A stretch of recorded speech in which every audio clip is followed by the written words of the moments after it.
Hello मित्रों, इस YouTube channel में आपका बहुत बहुत स्वागत है। सीटेट परीक्षा 2026 के लिए पेपर 2 विज्ञान के महत्वपूर्ण बिंदु। पीयूष ग्रंथि को मास्टर ग्लैंड कहते हैं। पीयूष ग्रंथि क्या कहलाती है? मास्टर ग्लैंड कहलाती है। मूसला जड़ पत्तियों में जालिका रूपी शिराविन्यास होता है, अर्थात वे पौधे जिनमें मूसला जड़ें पाई जाती हैं, जैसे गाजर वगैरह है, पत्तियों में जालिका रूपी शिराविन्यास पाया जाता है। अमीबा एवं पैरामीशियम द्विक विखंडन द्वारा प्रजनन करते हैं। यानी एक अमीबा जब बीच में से टूट जाता है तो दो टुकड़ों में बट जाता है और दो अलग अलग अमीबा बन जाते हैं। इसी तरह से पैरामीशियम में होता है। ये एक कोशिकीय जीव हैं। टाइफाइड म्यादी बुखार है वो जीवाणु से होता है और ये जल जनित रोग है। खसरा मोरबीलीवा वायरस से होता है और ये वायरस जनित रोग है जो कि वायु से फैलता है। डेंगू ये भी वायरस जनित रोग है। इसको हड्डी तोड़ बुखार भी कहते हैं। ये एडीज मच्छर की सहायता से फैलता है। थायराइड ग्रंथि की जो कि अगर थायराइड ग्रंथि जिसकी कमी से इसकी वजह से घेंगा रोग हो जाता है और ये आयोडीन की कमी से होता है। एडिनल तनाव व क्रोध देने वाली ग्रंथि है। पीयूष ग्रंथि को अवरुद्ध इससे पीयूष ग्रंथि की अगर क्रियाशीलता सही नहीं हो तो वृद्धि अवरुद्ध हो जाती है। अग्न्याशय की कमी से अग्न्याशय रस सीक्रेट होता है, मधुमेह रोग हो जाता है। टाइफाइड एवं हैजा जल जनित रोग हैं जो कि जीवाणु द्वारा फैलते हैं। साल्मोनेला टाइकोसोमा एक बैक्टीरिया होता है जो कि टाइफाइड को जनरेट करता है। आरबीसी में केंद्रक नहीं होता। जो मनुष्य में पाई जाती हैं आरबीसी उनमें केंद्र नहीं होता। उनकी आयु 1 से 20 दिन होती है। पौधों का मादा जननांग स्त्री केसर होता है जिसमें वर्तिकाग्र एवं बीजांड होता है। बीजांड में निषेचन की क्रिया होती है। आयोडीन की कमी से गलगंड रोग हो जाता है जो कि पर्वतीय क्षेत्रों में रहने वाले लोगों में पाया जाता है। आयोडीन की कमी से मानसिक मंदन रोग उत्पन्न होता है। कोनी का जोड़ हिंज जोड़ कहलाता है। जुड़वा बच्चे कब पैदा होते हैं? जब एक शुक्राणु एक अंडाणु को निषेचित करता है और उसके बाद वो दो भागों में टूट जाता है। तो broken into two equal parts से ट्विंस का या एक जैसे बच्चों का जन्म होता है। यहाँ फर्न जो होता है उसमें ना तो फ्लावर होता है फूल, ना ही उसमें सीड होते हैं यानी बीज बनते हैं। तो फर्न को पर्णांग भी बोलते हैं। स्त्री केसर में तीन भाग होते हैं, अंडाशय, बाह्यदल और वर्तिकाग्र। पुंकेसर के भाग हैं परागकोश तंतु। घास जो रेशेदार जड़ें होती हैं घासों में और इनमें समानांतर शिरा विन्यास पाया जाता है। पत्तियों में कैसा विन्यास पाया जाता है? समांतर शिरा विन्यास पाया जाता है। एमाइलेज लार में पाया जाने वाला एंजाइम है जो स्टार्च को ग्लूकोज या माल्टोज में बदल देता है। कवक में प्रकाश संश्लेषण की क्रिया नहीं होती, अर्थात इनमें पराहरित या क्लोरोफिल नहीं पाया जाता। ये प्रतिजैविकों को उत्पादन करते हैं। इनसे बनने वाली प्रतिजैविक हैं पेनिसिलिन, स्ट्रेप्टोमाइसिन, नियोमाइसिन, टेरामाइसिन। ये एक कोशिकीय दोनों तरह के होते हैं। हेपेटाइटिस लिवर की बीमारी है। हेपेटाइटिस किससे संबंधित है? लिवर की बीमारी है ये। WBC वाइट ब्लड कॉर्पल्स रोग उत्पादक जीवों से लड़ती हैं। ल्यूकोसाइट्स भी इनको कहते हैं। ये अपने आकार को बदल सकती हैं। संक्रमण बाह्य आक्रमणों से, जो शरीर में संक्रमण या बाह्य आक्रमण होते हैं बैक्टीरिया या जीवाणु के, तो उनको इनसे ये रक्षा करती हैं। पोलियो विषाणु जनित रोग है जो वायु एवं जल से फैलता है। हैजा जीवाणु जनित रोग है, जल एवं खाद्य पदार्थों से होता है। हेपेटाइटिस बी विषाणु जनित रोग है जो जल द्वारा होता है। खसरा विषाणु द्वारा जनित रोग है जो वायु द्वारा होता है। गठपंडी जिसको पिचर प्लांट भी कहते हैं, कीटवच्ची पौधा है। सहवाल स्वपोषी होते हैं। अमरवेल परजीवी होता है। कवक मृतोपजीवी होते हैं। गुड़हल गुलाब इनमें मूसलाजल पाई जाती है। बांस और धान में इसमें झकड़ा जड़ें पाई जाती हैं। जलीय पादप खनिजों को सोखने की आवश्यकता नहीं होती तथा मूल तंत्र विकसित नहीं होता। जलीय पादपों में जो जल में पौधे पाए जाते हैं उनमें खनिजों को नहीं सोखते और तथा उनमें मूल तंत्र विकसित नहीं होता। सन तनी से प्राप्त होता है। कपास पुष्प फल के फटने से प्राप्त होता है। रेशम कृमि कोश से प्राप्त होता है। नारियल रेशा छिलका से प्राप्त होता है। अब यहाँ देखेंगे नाइट्रोजन चक्र। तो ये जो वातावरण में या हवा में नाइट्रोजन है, हमारे वातावरण में ऊपर आकाश में जब आकाशीय बिजली गिरती है तो ये नाइट्रोजन डाइऑक्साइड में आती है और ये वर्षा के साथ मिलकर नीचे आती है और नीचे आने पर जब पेड़ पौधे से ले लेते हैं और ये पेड़ पौधे ले लेते हैं। जब पेड़ पौधों को ये शाकाहारी पशु खाते हैं जैसे खरगोश, तो उसके बाद ये जो उत्सर्जन करते हैं उस उत्सर्जन में ये नाइट्रोजन आ जाती है और इस नाइट्रोजन को जीवाणु विघटित कर देते हैं। वे नाइट्रोजन पुनः आकाश में पहुंच जाती है। इस तरह से नाइट्रोजन चक्र चलता रहता है। हम अपनी सांस द्वारा एयर हवा लेते हैं और ये हवा के पहुंचने से पसलियां फैलती हैं और डायफ्राम जो है सिकुड़ जाता है। यहाँ पर कुछ ब्लड ग्रुपों के बारे में दिया हुआ है कि एक मेल और एक फीमेल का जो ब्लड ग्रुप है और उनसे जो संतान पैदा होगी तो उनमें क्या ब्लड ग्रुप जनरेट होंगे। जैसे हमारे पास ये औरत है और ये पुरुष है, तो अगर औरत का ब्लड ग्रुप बी है और पुरुष का ए है तो बी और क्रॉस ए कराने पर ए बी ओ और ए बी के बच्चे पैदा होंगे। ओ और ओ का क्रॉस कराने पर ओ के बच्चे पैदा होंगे। ओ और ए का क्रॉस कराने पर ओ और ए के बच्चे पैदा होंगे। ओ और बी का कराने से ओ और बी के बच्चे पैदा होंगे। यहाँ पर ओ और ए बी का कराएंगे तो ए और बी ग्रुप के बच्चे पैदा होंगे। ए का ए से कराएंगे तो ए और ओ के बच्चे पैदा होंगे। ए और ए बी से कराएंगे तो ए बी और ए बी के बच्चे पैदा होंगे। बी का बी से कराएंगे तो बी और ओ ग्रुप के बच्चे पैदा होंगे। बी और ए बी का कराएंगे तो ए बी और ए बी ग्रुप के बच्चे पैदा होंगे। तो किस रक्त ग्रुप के स्त्री पुरुष के से किस तरह के बच्चे पैदा होंगे ये इसमें दिया हुआ है। अब देखते हैं हमारे पास दो दर्पण हैं जो कि थीटा कोण पर झुके हुए हैं, तो उनके बीच अगर कोई वस्तु रखी हुई है तो उसके बनने वाले प्रतिबिंबों की संख्या होगी n बराबर 360/थीटा -1। अगर दो समांतर दर्पण हैं उनके बीच में कोई वस्तु रखी हुई है तो बनने वाले प्रतिबिंबों की संख्या अनंत होगी। एक्रेलिक संश्लेषित रेशा है जो ऊन से मिलता जुलता है और यह शॉल, स्वेटर एवं कम्बल बनाने में प्रयोग किया जाता है। आयोडीन प्रतिरोधी एंटीसेप्टिक की तरह कार्य करता है। ये बैक्टीरिया एवं जीवाणुओं की वृद्धि को रोकता है। उत्तल दर्पण व अवतल लेंस सदैव आभासी एवं आकार में हमेशा छोटा प्रतिबिंब बनाते हैं। सीधा एवं छोटा प्रतिबिंब बनाते हैं।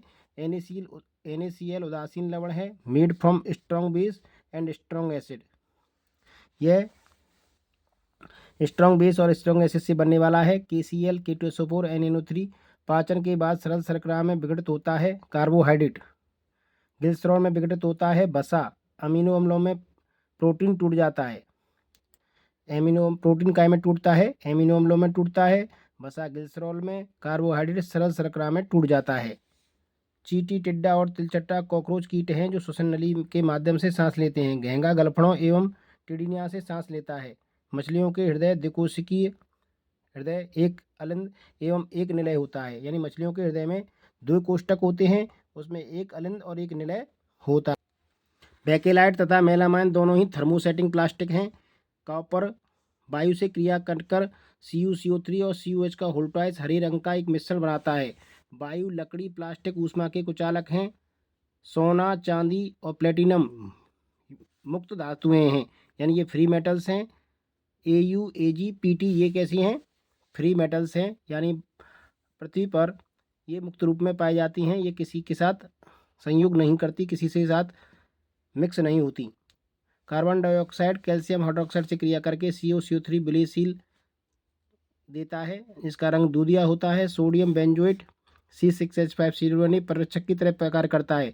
NaCl एवं सोडियम एंड मेटाबाइसल्फेट भी परिरक्षक यानी प्रिजर्वेटिव की तरह काम करता है। हल्दी प्लस बेस, हल्दी को अगर बेस में डालेंगे तो लाल रंग देती है। FeO पनीर को रंगने के काम आता है। KMNO4 आतिशबाजी में काम आता है। कुछ परिरक्षकों के नाम हैं sodium benzoate, sodium metabisulphite, sodium chloride, citric acid, ascorbic acid और शुगर। एक अवतल दर्पण हमें आभासी व वास्तविक दोनों तरह के प्रतिबिंब बना सकता है। एसिड आर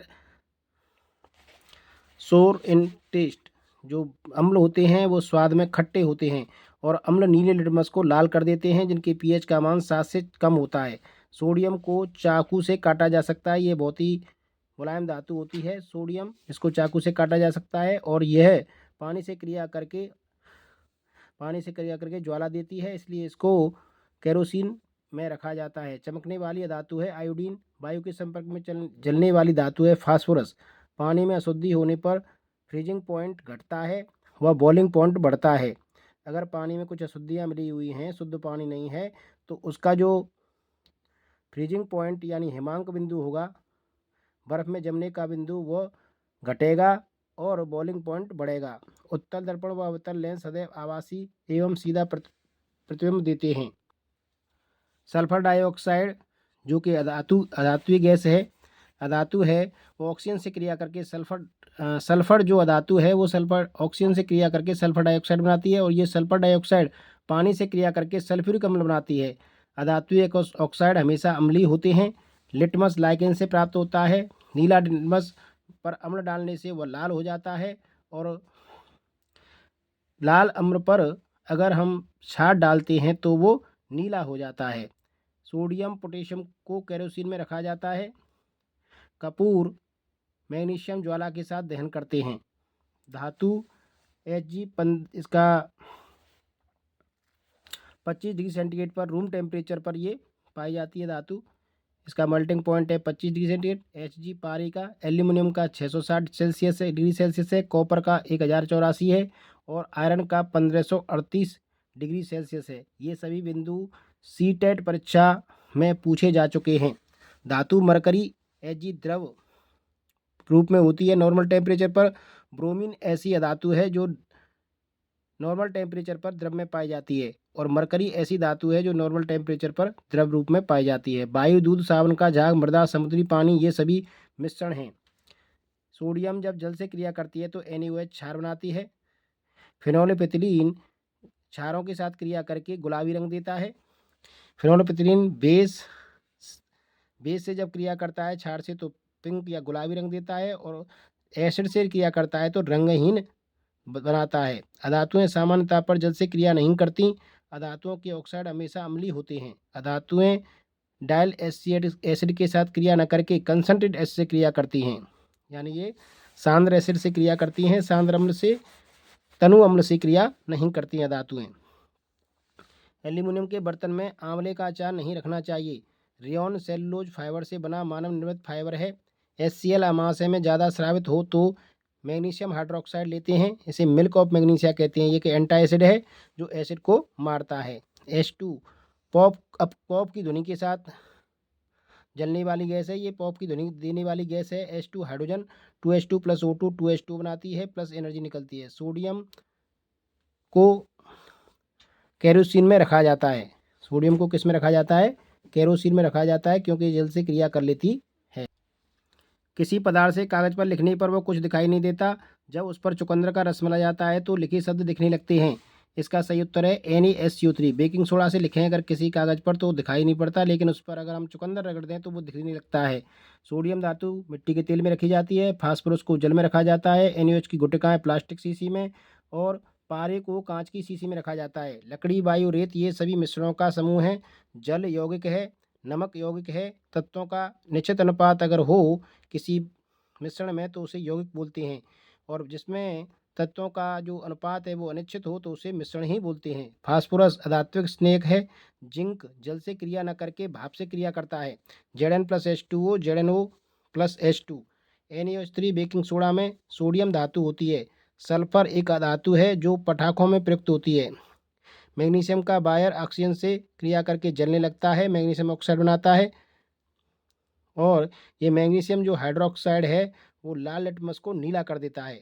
तो ये क्या है? एक क्षार है जो लाल लिटमस को नीला कर देता है। धातुई ऑक्साइड क्षारीय होते हैं। धातुई ऑक्साइड क्षारीय होते हैं और अधातुई ऑक्साइड हमेशा किस तरह के होते हैं? अम्लीय होते हैं।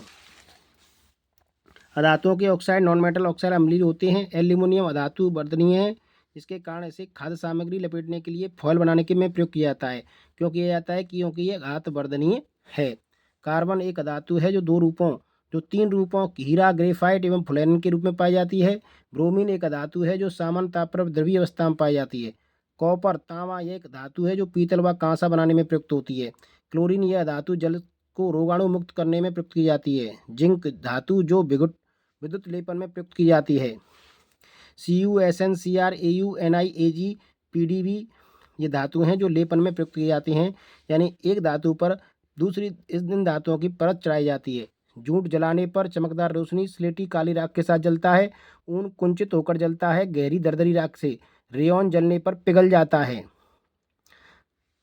रेयॉन जलने पर पिघल जाता है, अर्थात अगर हम सिंथेटिक कपड़े पहनेंगे तो सिंथेटिक कपड़े पहनते हुए से जलने से वह पिघल जाता है और त्वचा से चिपक जाता है, इसलिए सिंथेटिक कपड़े नुकसानदायक रहते हैं। जिंक, कॉपर, आयरन, सिल्वर आदि को उनके लवड़ी बिलों से विस्थापित कर देती है।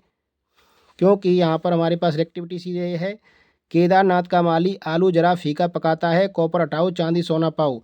KNaCAMgAlZnFePVHCuHeAgAuPT। तो यहाँ पर जो क्रम दिया हुआ है, जितना जो ऊपर होगा वो अपने नीचे वाले को उसके लवड़ों से हटा देगा। तो ये थे कुछ महत्वपूर्ण बिंदु जो आगामी टेट सीटेट परीक्षा 2026 के लिए आपके लिए विज्ञान पेपर 2 में उपयोगी हो सकते हैं। वीडियो पसंद है तो लाइक ज़रूर करें, चैनल को शेयर एवं सब्सक्राइब भी कर लें। वीडियो देखने के लिए बहुत बहुत धन्यवाद।